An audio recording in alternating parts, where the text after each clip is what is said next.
Salut les amis et bienvenue dans cette nouvelle vidéo consacrée à Java intermédiaire. Il serait question pour nous de parler des classes. Pour faire simple, les gars, voyez les classes comme des maquettes. Je prends un exemple. Lorsque vous voudrez construire une maison, ok, vous faites face à un architecte qui vient avec des maquettes de maisons à vous proposer. Donc, libre à vous de choisir la maquette qui vous plaira, histoire de construire votre maison. Donc là, c'est pareil en programmation, les gars. Dans cette maquette qui vous a été proposée par l'architecte, c'est la même maquette qui est proposée par d'autres clients. En programmation, c'est pareil. Lorsque vous avez un objet, une classe, vous pouvez créer autant d'objets que vous le souhaitez. Donc, avec la même maquette que vous a présentée aux architectes, c'est la même maquette qui sera présentée à d'autres clients, histoire de construire la maison. Donc, si je prends une maquette de voiture, par exemple, pourquoi pas je vais prendre une maquette de voiture. Donc, là, j'aurai ma maquette de voiture. Oups, c'est de rentrer. Je clique bien sur Mission. Là, je pourrais prendre ma maquette de voiture. Et tout simplement, ma maquette, ma voiture aura un nom. Aurait des attributs et des méthodes. Donc là, je vais mettre à ce niveau, je clique bien sur Mission. Je pourrais mettre nom. Dans le nom, je vais mettre voiture. Donc, vu que c'est une voiture, maquette de voiture, et comme méthode, comme attribut, autant pour moi, je pourrais mettre la marque de la voiture. Et ensuite, la marque de la voiture, la couleur de la voiture. Donc, comme méthode, donc, comme méthode, je pourrais mettre peut avancer,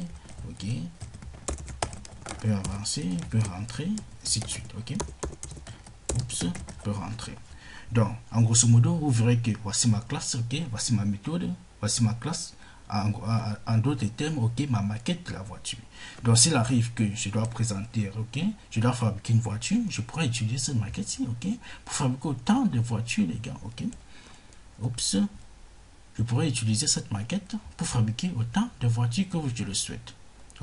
Donc, si j'ai des clients, je pourrais aller avec cette même maquette, histoire de fabriquer autant de voitures. Donc là, je pourrais fabriquer une BMW, là, je pourrais fabriquer une Mercedes, là, je pourrais fabriquer une Ferrari, Donc, autant de voitures que je le souhaite. Donc, en programmation, c'est pareil, les gars. Lorsque vous déterminez une classe personne, vous direz qu'une personne a un nom, a un prénom, a un âge, Une personne peut danser, il peut jouer, ainsi de suite. Donc, grosso modo, les gars, vous remarquez avec moi qu'on ne peut pas parler de classe sans parler d'objet. Vu qu'une classe, c'est une maquette, et un objet, c'est une dérivée de cette maquette-là.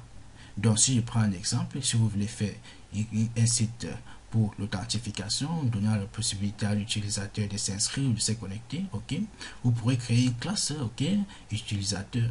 Donc, grosso modo, un utilisateur aurait un nom, un prénom, un pseudonyme, un âge, un mot de passe, ainsi de suite, les gars.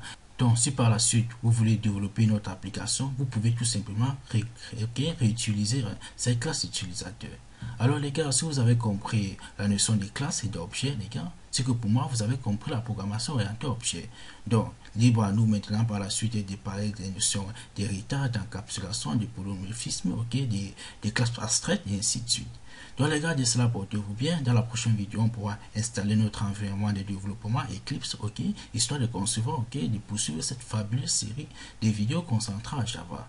De cela, portez-vous bien. C'était Tchuss.